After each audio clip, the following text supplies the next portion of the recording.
We decided to partner with Science World because as a part of our 100th anniversary, we wanted to be able to partner on something that would be able to impact the next 100 years.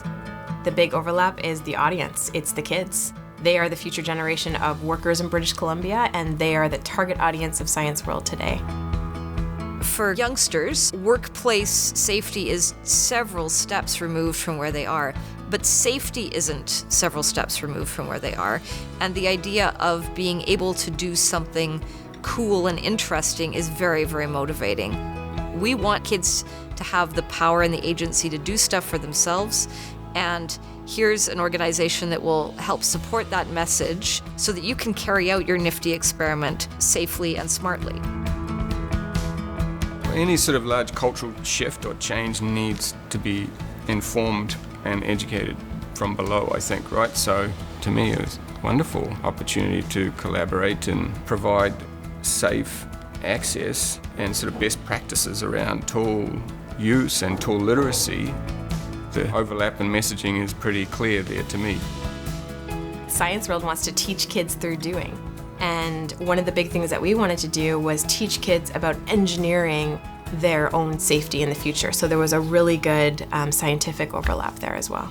We're pretty safe in most situations, and we kind of take it for granted when we talk about the design of things that people see around them every day. We're actually explicitly calling out the design that is about keeping people safer.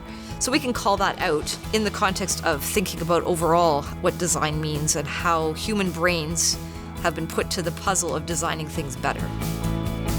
The exhibit is called the WorkSafeBC Gallery, a tinkering space. It's a mix of hands-on facilitated gallery where someone will actually work through learning with kids, and also some permanent exhibits that you can just go and explore and tinker with on your own. And the whole idea behind the exhibit is learning about the science behind safety. Even when the lights are focused, all the exhibits are staged and set up. It's nothing without putting people in there, right? As soon as you populate the space and people are engaging with the exhibits, then we're open and then the learning happens. Ready? 1, 2,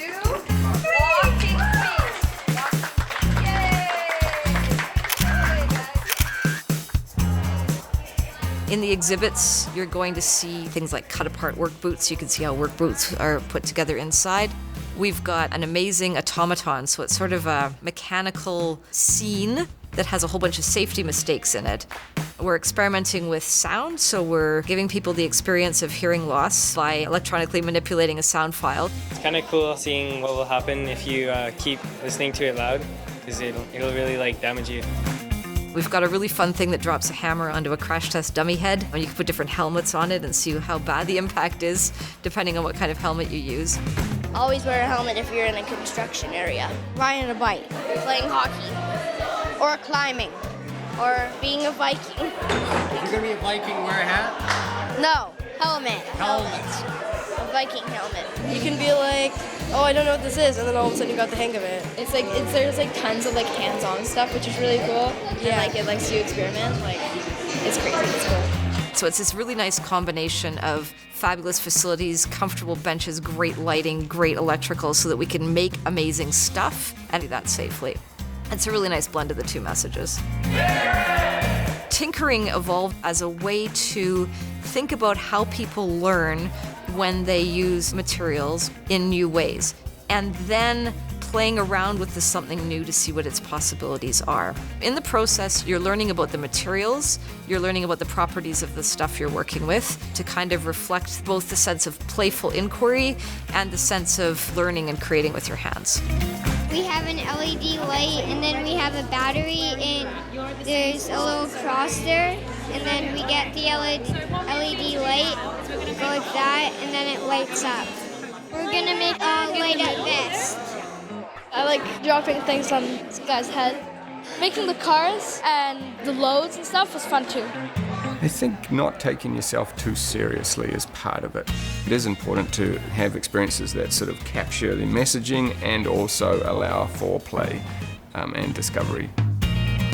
If somebody overhears, I did it myself in that space, then we've succeeded. It's really something we have wanted to do for ages, and finding a way to do it so that it carries many, many layers of messaging is just terrific for us. It's been fun.